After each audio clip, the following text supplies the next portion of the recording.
नमस्कार साथियों, कैसे हैं आप सभी? आशा करता हूँ आप सभी बहुत अच्छे होंगे, स्वस्थ होंगे और आप अपनी पढ़ाई बहुत ही अच्छी तरीके से कर रहे होंगे।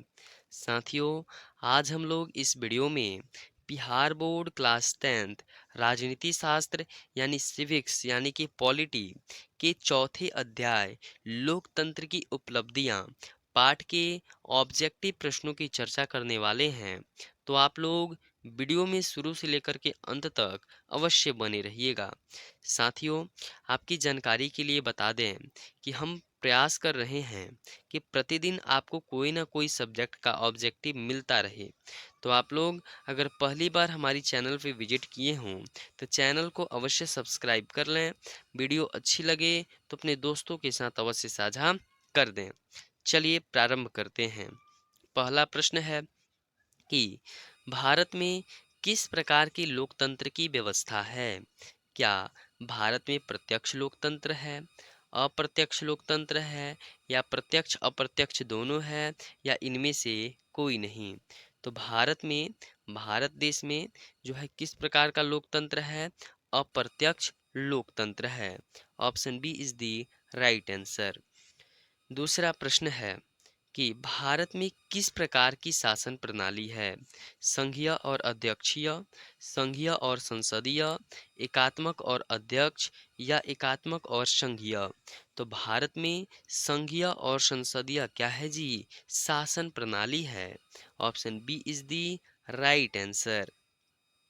तीसरा प्रश्न कि भारत लोकतांत्रिक राज्य है, निम्नलिखित में से किस में यह घोषणा की गई है?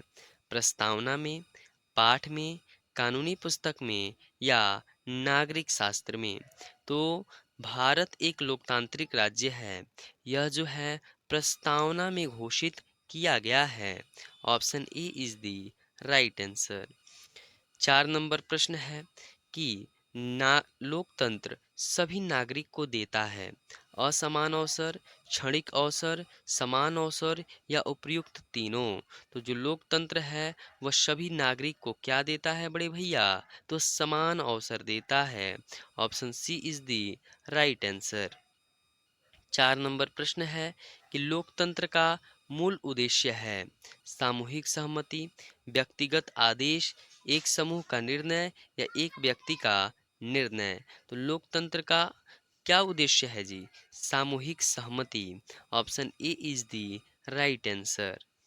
चलिए 6 नंबर प्रश्न की तरफ बढ़ते हैं और प्रश्न है कि हमारा लोकतंत्र निरंतर बढ़ रहा है कहाँ की ओर?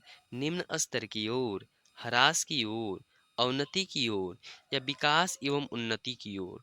तो जो हमारा लोकतंत्र है ना वह विकास कर रहा है और उन्नति की ओर क्या हो रहा है जी? बढ़ रहा है। इसलिए option D is the right answer. 7 number प्रश्न है कि लोकतांत्रिक व्यवस्थाओं के संदर्भ में निम्नलिखित में से कौन सा कथन सही है?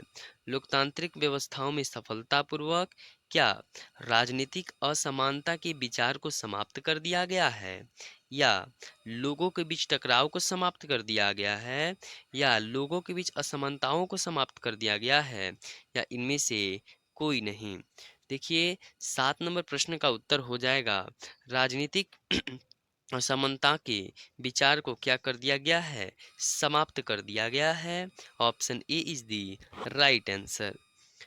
8 नंबर प्रश्न है कि भारतीय लोकतंत्र में कौन सी बात देखने को नहीं मिलती है?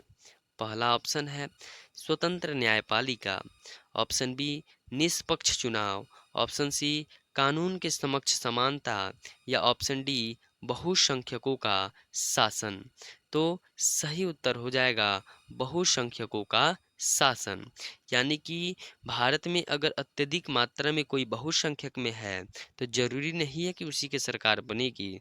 हम लोग किसी से भी यानी कि अपनी अपनी मर्जी से सरकार को चुनते हैं। जो सरकार सत्ता में आती है उसके पास अत्यधिक क्या रहते हैं? वोट रहते हैं। 9 नंबर प्रश्न है कि लोकतंत्र से संबंधित निम्न कथनों में से कौन सा कथन सही नहीं है? ऑप्शन ए व्यक्ति की गरिमा के मार्ग में अवरोध उत्पन्न करता है, ऑप्शन बी सामाजिक संघर्षों को टालने संभालने का तरीका देता है। ऑप्शन सी गलतियों को सुधारने का गुंजाइश होती है। या ऑप्शन डी नागरिकों में समानता को बढ़ावा देती है। तो सही उत्तर हो जाएगा कि व्यक्ति की गरिमा के मार्ग में अवरोध उत्पन्न करता है। 10 नंबर प्रश्न है कि हाँ, और सम्मानित लोकतंत्र, यहाँ पे असम्मानित होगा, असम्मानित लोकतंत्र, मैं तुझे प्रेम करता हूँ, प्यार करता हूँ, यह कथन किसका है? एडवर्ड कारपेंटर का, अब्राहम लिंकन का, बाबा साहब अंबेडकर का, या इनमें से कोई नहीं? तो एडवर्ड कारपेंटर इसके सही उत्तर हो जाएंगे। 11 नंबर प्रश्न है कि किस आधार पर लोकतंत्र को सर्वोत्तम शासन कहते हैं? बहुसंख्यक संख्यक बहुसंख्यक के शासन के आधार पर, या राष्ट्रीय भावना के अभाव, जनमत पर आधारित, या इनमें से कोई नहीं? तो सही उत्तर हो जाएगा जनमत पर आधारित। 12 नंबर प्रश्न है कि इनमें कौन बात लोकतांत्रिक व्यवस्था के अनुरूप नहीं है? कानून के समक्ष समानता, स्वतंत्रता एवं निष्पक्ष चुनाव, उत्तरदायी शासन व्यवस्था, बहुसंख्यकों का शासन। तो कानून के समक्ष समानता सही उत्तर हो जाएगा। 13 नंबर प्रश्न है कि लोकतंत्र सभी शासन व्यवस्थाओं में माना जाता है, निम्न, मध्यम, औसत, या उत्तम? तो लोकतंत्र जो है सभी शासन व्यवस्थाओं में उत्तम माना जाता है। Option D is the right answer. 14 number प्रश्न है कि लोकतंत्र के परिणाम के संदर्भ में सही कथन कौन सा है? ऑप्शन ए लोकतंत्र में किसी तरह के टकराव की संभावना नहीं रहती है।